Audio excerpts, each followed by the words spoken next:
Hey guys, how's everything going? Hope you're having a really good day. Today I'm redoing my video on working in versus out. I reckon I can do it in about half the time and get the point across a lot better. As I sort of start getting a bit better at doing videos, I'm probably going to redo some of the early ones. So, working in versus working out, I'm going to cover what it is, how to do it, and how to incorporate it into your life and regime. So I've got a few notes because I just want to be able to get through this nice and easily. So what is working in? The way my coach put working in, which I really like, is that working out is when you expend your energy to move something outside of yourself. So that means doing work, doing a workout, moving a barbell, moving anything at all outside of you. Working in is when you cultivate energy to move something inside of yourself.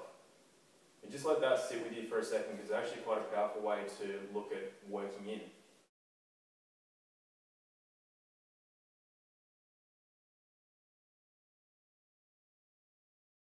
And now, because I'm going to get off topic straight away, I want to give an analogy here.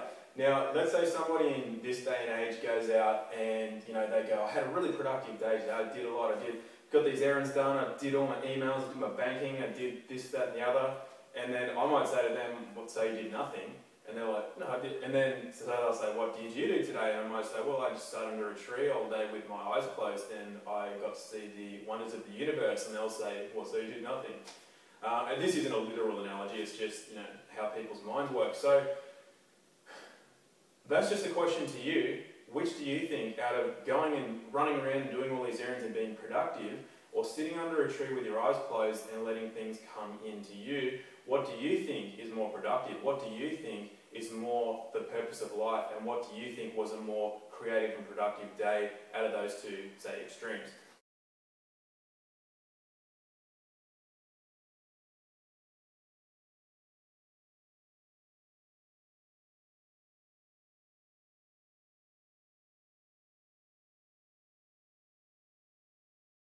Now, if you're on a farm, for example, you can't just sit under a tree and the crops are going to grow themselves. So there's a certain amount of expending and productivity that we do have to, put into this life in order to survive and live. But I just think in this day and age, we're too far out of balance and we're too skewed in as far as how much energy we're expending. We're not spending enough time sitting and cultivating energy.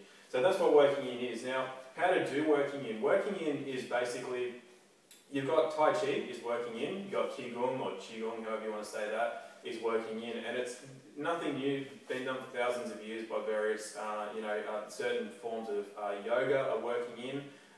So you've got Qi as energy, Prana as energy, depending on what part of the world your teachings come from. So the way we do that is, some basic rules are, the eyes are closed. When the eyes are closed, our energy is allowed to circulate within us. We want to take nice rhythmical breaths, but just natural. You don't want to force it. Most of us breathe too quickly though. We respirate too quickly. So we do want to slow that down a bit. We want to slow our nervous system down, allow breathing to regulate. So generally you want to be looking at, say, 4 seconds in, 4 seconds out. And it can go, more or less depending on how you're doing it, but it's just, you want to just go in a nice, slow fashion. Now, on that point, one of my clients is a pro surfer, and so what he was doing was breathing squats, and I recommend you have a look at my training with chronic fatigue video, and you can see what breathing squats are. And he was doing it nice and slow, 6 seconds. I think he was doing down, 6 seconds up, and he was getting out of breath. Now, the way I explain this to him, because he's a surfer, and if you've ever been held underwater, you know how stressful that can be. So the purpose of working in is to tone your nervous system, is to draw energy in. If you're forcing yourself to hold your breath too long, your nervous system is going into a stress reaction. So you're actually doing the opposite of what the exercise is supposed to be bringing in. So what you would do then is, you might be doing your breathing squats. If you're getting out of breath, you might just do a lung for a few breaths, which I'll show you, and then you'll know when you can do another breathing squat and take 4 seconds to come down and back up. Okay, so you're not forcing anything. That's the difference between Tai Chi and intuitive working in, which is what I teach, is that we're not going by strict forms. Do I recommend Tai Chi and meditation? Yeah, of course. I mean, these are great ways to learn about yourself, learn about your body, and learn how to cultivate energy. And then you want to move into more, what I call intuitive working in. Now, some rules. I mean, I always have bare feet. I don't know if you noticed in a lot of my videos, if you ever see my feet, I haven't worn shoes in any video. Of course, if you live in Alaska, you're not going to go outside and do working in with bare feet. I mean, you can, but it's just, by and large, you want to keep your feet warm. It just helps tonify different organs in your body. I will generally do this on the grass. I mean, I'd love to shoot this video outside, but we've had a lot of wind on the coast for the last month or so, and you can't hear anything I say outside at the moment. So try to be outdoors, fresh air, nature, by the beach, by some trees, by some water, something like that. It really helps. Of course, that doesn't mean that if you're stuck inside, skip your working in. It's still, you do it wherever and whenever you can. In nature is preferable, in bare feet is preferable if the weather and the temperature permits. Now, you've got to be honest with working in. The way you would incorporate working in, if you watch, again, the chronic fatigue video, is that you may, so for example, today I did 20 minutes of working in instead of doing a workout to work out my muscles, because in all honesty, I didn't have the energy today. So I did 20 minutes of just working in various forms and, feel much better for it. Had I gone and just done a workout and even incorporated some working in, I may have drained energy from myself. So that's how to incorporate it. What else? A couple of quick notes. So you basically, our external body, what you see is just a manifestation of the health of your organs. So how healthy a person looks is generally a reflection of their organs. And when we're talking about cultivating energy, what we're basically doing is bringing chi or energy into various organs of the body. Now, there are certain forms of Tai Chi that you can do that will correlate to specific organs of the body. But again, if you get to the stage where your body is giving you the signals you can trust, you'll actually, if you just move without judgment, without thinking, and just allow energy to move around your body, let's say your liver's deficient, you'll tone your liver just by the way you move, or sounds you may emit from your mouth.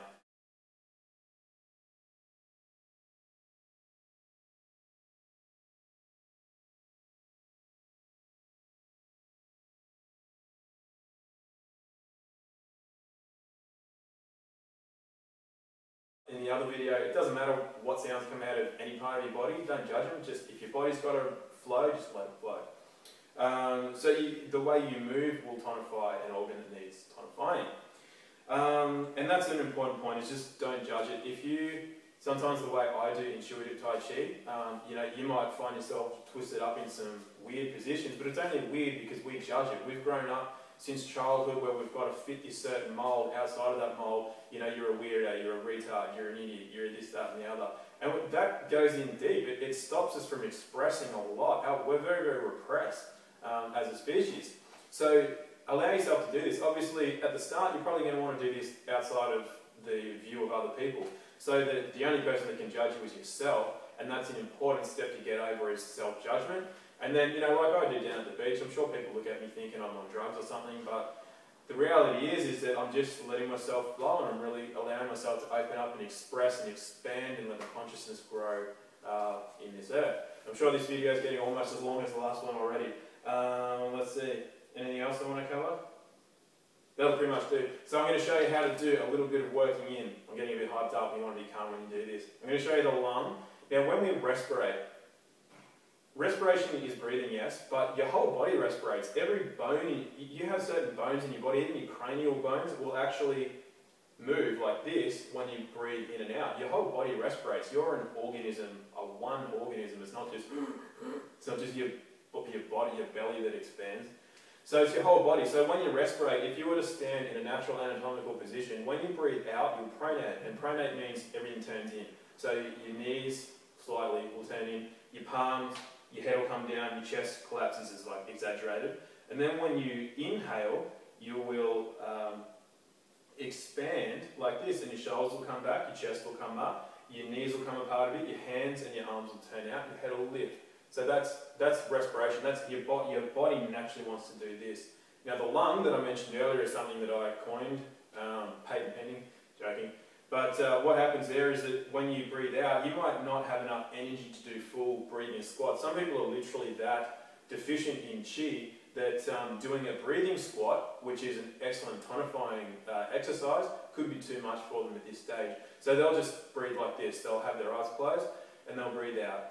Just natural, slow, rhythmical fashion. And they'll allow their body to collapse. And this might be as far as they go. Obviously their whole body, you can't see my toes, I'm sure, but everything, I've bent down through the knees. Every part of my body is moving still. I'm not just isolating anything.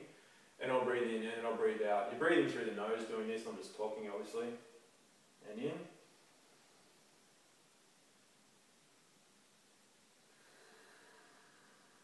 And that's the lung. So we're doing the same motion as we would do a breathing squat. We're just making the movement a lot smaller. And this is tonifying the body. You might do pushing, which you would see in the chronic fatigue video, which we can push like this.